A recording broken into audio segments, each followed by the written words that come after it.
Pero ang gusto ko pong malaman, Tigay, paano humagmahal ang isang Nora Honor noon? Nung medyo mga 18, 20 years old ang Ate Guy. Paano magmahal, Kuya Boy? Paano po kayo magmahal noon? Nagpapahabol ako sa aso.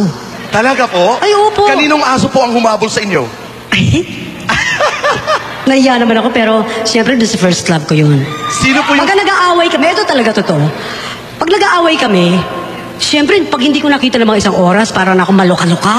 Talaga po? Oo. Pupuntahan ko sa bahay yan. Gusto ko lang masilip si Maria Leonora Teresa. Kaya nga lang, pag pumupunta ako doon, Kuya Boy, ako'y pinagkakaitan ng tadhana. Hindi nila ako pinapayagang makita ko si Maria Leonora Teresa. At hindi nila ako pinapapasok sa kanilang tahanan. Hanggang gate lamang ako. Hanggang sa umiyak ako ng umiyak. Wala rin. Kawawa naman. Tigay, ito gusto ko talagang maitanong sa'yo matagal na. Kay Boyet po ba, kay Pip, at sa akin na Manny De Leon, sino po ang pinakamasugid na lumigaw sa iyo? Ang pinaka... Sino po?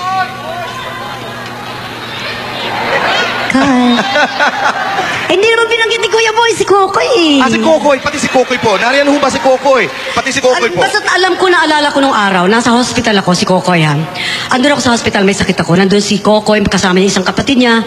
Tapos may ibibigay sa akin, Kuya Boy. Ano pong ibinigay niya? Sabi niya gano'n, Guy. Tapos ginawa niya yung kamay ko, kinuha. Pag gano'n, binigay niya sa akin, wow, yung kanyang high school ring. Wow! Hanggang ngayon, nasa akin pa yun. Talaga? Tigay ngayon naman. Pero pinakamasugid, Kuya Boy. Opo. Si Papa Boyet. Bakit niyo po nasabi na si Papa Boyet ang pinakamasugid? Ay, matindi yun, Kuya Boy.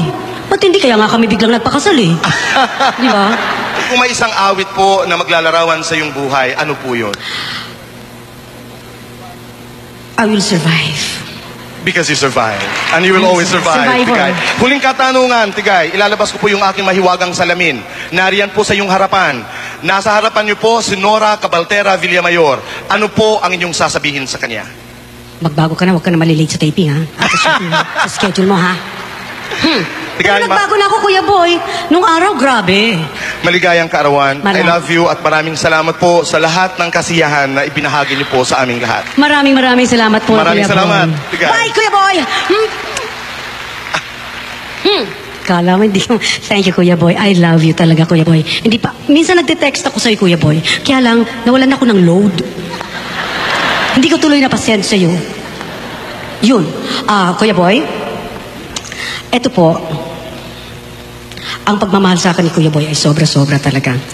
Hindi man kami nagkikita, hindi man kami nagkakausap, pero kami, pag nagkita kami, magkatinginan lang kami sa mga mata, nagkakaintindihan na po kami. Yan ang mga taong nagmamahal. Okay? Thank you, I love you.